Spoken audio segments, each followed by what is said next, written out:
Chabot et dans le cadre du Festival des 5 continents, j'ai le grand plaisir de m'entretenir aujourd'hui avec deux écrivains extraordinaires. D'abord, Thuy Nha Nguyen, qui est une écrivaine belge d'origine vietnamienne qui nous parle depuis la Belgique. Bonjour Thuy. Bonjour, bonjour Gabriel. Ensuite, Paul Caxac, écrivain français, mais établi au Québec depuis maintenant près d'une dizaine d'années, qui nous parle depuis Montréal, je pense. Bonjour Paul. Bonjour Gabriel, bonjour Thuy. C'est un plaisir de vous avoir tous les deux avec moi aujourd'hui. Thuy Nha Nguyen a publié jusqu'à maintenant 5 romans, un premier en 2007, Le journaliste français, ensuite Soleil fané, Les guetteurs de vent, Les mots d'amour, Je les aime tant, et finalement Soie et métal, qui a été publié aux éditions Academia en 2019. Roman qui a été finaliste au prix des 5 continents de la francophonie en 2020. Paul Caxac, de son côté, une œuvre assez diversifiée avec L'Extincteur adoptif, un recueil que je pourrais qualifier d'hétéroclite pour l'instant, en 2015. Ensuite, un recueil de micro-récits, Un long soir, en 2017. Et en 2019, Ténèbres, publié à La Peuplade, qui est lui aussi un roman finaliste au prix des 5 continents de la francophonie. Comme vous étiez les deux finalistes pour ce prix-là, ça nous a fourni l'excuse, en fait, la raison de vous réunir aujourd'hui pour qu'on puisse s'entretenir. Parce que si vos romans sont a priori assez dissemblables, on va dans des directions très différentes, vos univers sont très différents, on ne pourrait pas épuiser la richesse de ces deux romans-là dans la conversation qu'on va avoir aujourd'hui, mais il y a des points communs entre ces deux œuvres-là qui nous invitent, en fait, nous offrent un point de rencontre, nous invitent à la dialogue, nous invitent à la discussion, et c'est de ces points-là dont je voudrais partir avec vous aujourd'hui pour entamer la discussion. Le premier point commun que j'ai envie de soulever, c'est que dans les deux cas, vous avez choisi comme cadre de votre histoire un événement historique très important dans notre histoire, un événement historique dramatique aux conséquences graves. Dans le cas de Thuy, dans le roman Soie et métal, c'est la guerre du Vietnam qui a marqué notre histoire entre 1955 et 1975. Dans le cas de Paul, c'est la colonisation belge au Congo à la fin du 19e siècle sous le règne de Léopold II. Ma première question, ça va être de savoir pourquoi vous avez choisi ce contexte-là. Qu'est-ce qui vous a poussé à choisir cette époque historique avec ces drames pour cadrer, pour placer votre histoire? Je vais donner la parole peut-être à Thuy pour commencer. Ma réponse est très simple parce que je suis vietnamienne et que voilà, que je suis née pendant la guerre d'Indochine, et j'ai grandi dans une autre, la guerre du Vietnam. Donc, on peut dire, au propre comme au figuré, que j'ai la guerre dans la peau. Je suis tellement imbibée par cette guerre, tellement nourrie par cette guerre, même maintenant encore, hein, parce que moi, je ne dirais pas qu'elle est terminée, puisque ce n'est pas une parfaite réconciliation. Hein. Il y a toujours une opposition très farouche contre le régime actuel, qui est communiste. Et donc, voilà pourquoi, parce que je ne peux pas faire sans, parce que je ne peux rien écrire avant d'avoir écrit cette guerre. Et maintenant, j'espère que j'ai terminé avec cette guerre et que je pourrai écrire autre chose. Voilà, ça, c'est ma réponse. C'est lié de très près à votre histoire, fait qu'une impossibilité d'aller vers autre chose avant d'avoir un peu épuisé ce sujet-là qui est lié à vos racines. C'est-à-dire que je vous ai dit l'autre fois, quand nous avons eu notre rencontre préliminaire, hein, que j'étais très inspirée par ma mère, qui est une figure exceptionnelle. C'est une femme qui a servi une grande cause, une cause qui est pour elle la liberté, et que mes personnages féminins dans le livre sont inspirés par ma propre mère. Et c'est un peu pour lui rendre hommage, pour lui dire que je l'aime. Voilà. Parce qu'elle a vécu ces événements-là aussi. Elle a combattu dans le maquis contre les Français, et ensuite, quand le pays s'est divisé en deux, après 1954, que le Nord a choisi le communisme et le Sud pas, elle est allée dans le Sud parce que c'est une femme de liberté, et elle a continué à, disons, à battre pour sa cause, au point de laisser ses enfants, les filles au pensionnat chez les bonnes sœurs et les garçons chez les frères. Donc, c'est déjà l'abandon. Hein. L'abandon est en germe dans ce que j'allais écrire. Mais bon, ouais. C'était une cause. Et j'étais très contente parce que j'ai reçu une très bonne éducation et c'est ça que je veux me rappeler. C'est ça, l'éducation, le plus beau cadeau qu'un parent puisse faire à son enfant, l'éducation, l'instruction, la route vers la liberté intellectuelle. Merci beaucoup. Paul, de votre côté, c'est différent parce que je ne pense pas que vous ayez vécu la colonisation belge au Congo à la fin du 19e siècle. Fait que pourquoi, dans votre cas, choisir de placer l'histoire de Ténèbres dans ce contexte-là? Ben oui, bon, en effet, moi j'ai eu le bonheur, on va dire, de naître dans une zone pacifiée hein, dans les années 80 en France. Et donc, j'ai pas été touché directement par l'histoire que je mets en scène, mais j'ai choisi de revenir dessus pour comprendre un petit peu le passé européen, la violence européenne qui on le voit, en initiant un grand mouvement colonial, hein, et bien avant le 19e siècle, a initié quelque chose qui est encore présent de nos jours. Hein, la théorie des races, toute forme de domination, même la destruction environnementale est beaucoup été initiée par le processus colonial. Donc on est encore aujourd'hui, on en souffre hein, terriblement aujourd'hui on dirait de cette espèce d'inertie, de cet élan colonial qui reste à terminer.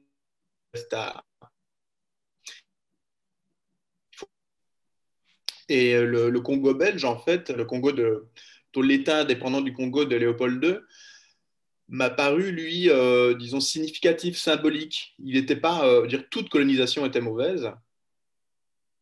Il n'était pas pire ni meilleur, mais euh, il était symbolique en ce sens qu'il appartenait à personne. L'État indépendant du Congo appartenait en main propre à Léopold II pour son pur profit personnel.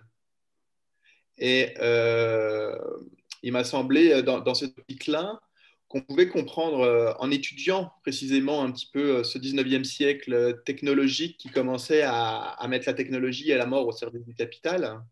On pouvait voir dans cette période-là, dans ce moment-là colonial, comme un embryon, un proto-moment du moment actuel. C'est-à-dire que je ne suis pas tellement certain que peut-être que maintenant que ça a changé, oui, mais peut-être que Léopold II maintenant est une compagnie pétrolière. Peut-être que on ne mutile pas directement les travailleurs, mais que l'on mutile les femmes lors de guerres qui sont causées, par exemple, dans l'est du Congo actuel, de guerres liées beaucoup à l'exploitation des terres rares en partie, en tout cas à l'instabilité qu'elle propose. Donc, dire ne nous horrifions pas sur un 19e siècle comme si tout était terminé. Regardons-le pour comprendre notre violence européenne et maintenant occidentale.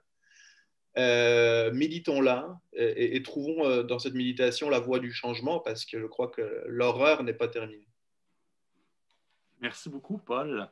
Fait que dans ce cas-là aussi, je vois que votre histoire, même si ce n'est pas votre histoire, l'histoire du Congo, en même temps, vous la reliez à votre histoire nationale. Vous faites partie de cette Europe qui, un jour, est allée coloniser, puis vous reliez cette colonisation-là aussi à ce qui se passe encore aujourd'hui, un symbole d'autre chose, finalement. Je vais revenir à Thuillette parce que vous parlez de votre histoire familiale qui est ancrée dans cette guerre-là. Mais quand vous vous mettez à écrire sur ce sujet-là, quand vous avez écrit Soie et métal, est-ce que vous voyez, un peu comme Paul, des liens avec notre actualité, avec ce qui se passe maintenant, avec autre chose dans notre histoire? Est-ce que cette guerre du Vietnam-là peut nous éclairer aussi dans votre esprit sur notre présent, sur d'autres réalités de notre vie? Si je trouve, s'il y a toujours d'actualité, le propos de mon livre, Oui. c'est ça la question? Est-ce que vous voyez qu'au-delà de ce que vous dites sur la guerre du Vietnam, pour mieux comprendre cette guerre-là, pour l'expliquer en fait à des lecteurs occidentaux Oui, d'une certaine façon, est-ce que vous voyez une portée plus grande? Est-ce que vous voyez que ce que vous dites oui, de cette guerre-là peut s'appliquer à autre chose, disons? oui.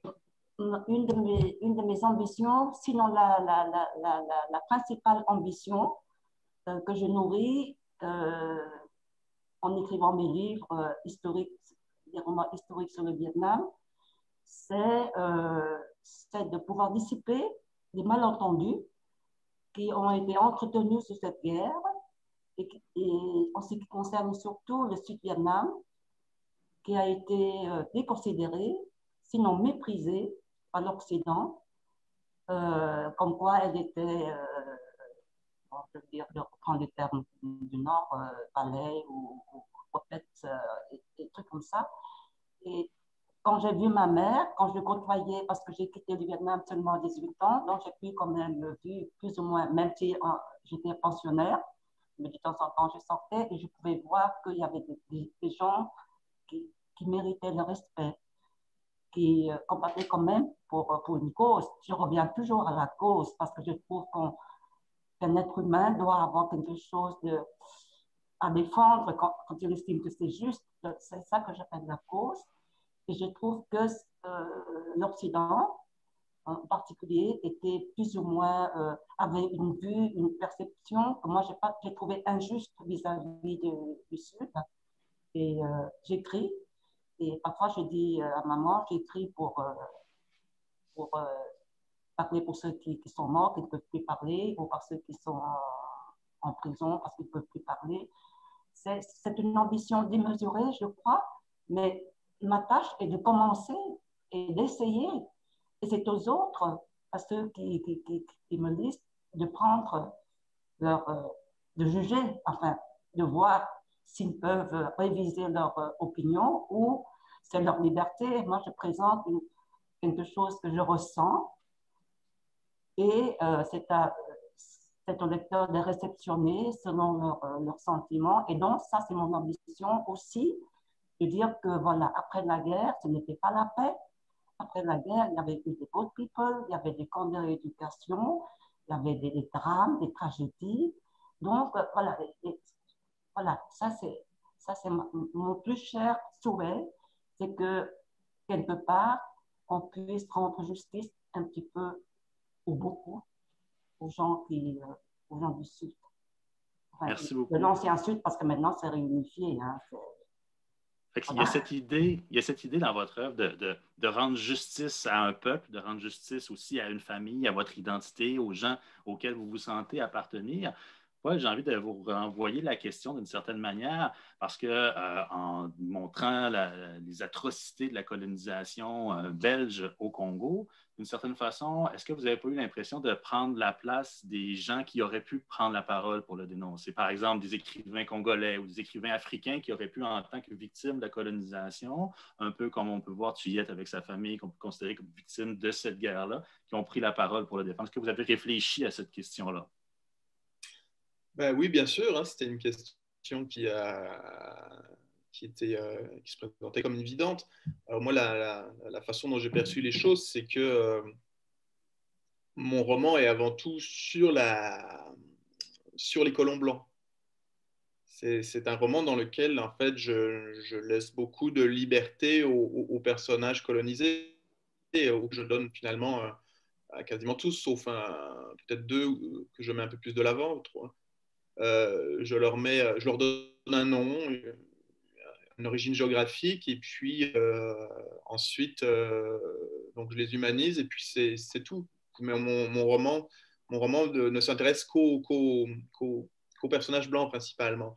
Ce qui fait que j'ai écrit d'une certaine façon est-ce que toute la partie colonisée pourrait être reprise par des personnes colonisées. Je ne donne pas de direction, je ne ferme rien, je ne donne pas de traits de caractère, je ne donne pas... ces personnages-là sont comme, d'une certaine façon, vides, mais pas au sens négatif. C'est-à-dire qu'ils sont prêts à accueillir quelqu'un. Une personne colonisée pourrait tout à fait réécrire la partie colonisée. Voilà. Donc c'est comme ça que j'ai voulu procéder. Hein. Donc je m'intéressais vraiment à l'histoire de la violence européenne avant tout, à cet imaginaire tout mêlé aussi, de christianisme et de capitalisme. Comment on est arrivé à l'atrocité, c'était ça. Donc je donne pas de réponse parce que je n'en ai pas et c'est un roman, mais voilà, c'est surtout ce qui m'intéressait.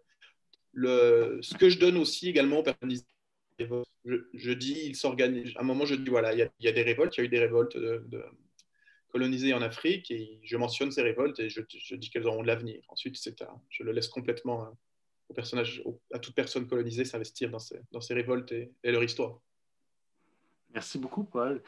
Dans vos deux romans, si je peux faire peut-être une forme de synthèse de ce que j'ai entendu jusqu'à maintenant sur ce thème-là, sur ces réalités historiques difficiles, vous avez tous les deux, d'une certaine façon, cherché à attirer l'attention du lecteur sur ces réalités-là, y montrer, essayer d'y faire voir le détail de l'histoire, une certaine réalité derrière certaines compréhensions qu'on a pu avoir par rapport à l'histoire, mais en laissant de la place pour le lecteur, beaucoup dans le cas de Thuilliette, pour qu'il puisse s'engager à son tour, à d'autres écrivains dans le cas de Paul, pour qu'ils puissent aussi investir ces événements-là d'autres façons. Fait qu'à la fois, vous braquez le projecteur sur une certaine réalité, mais en même temps, c'est une invitation à d'autres écrivains, à des lecteurs pour continuer d'approfondir cette réalité-là.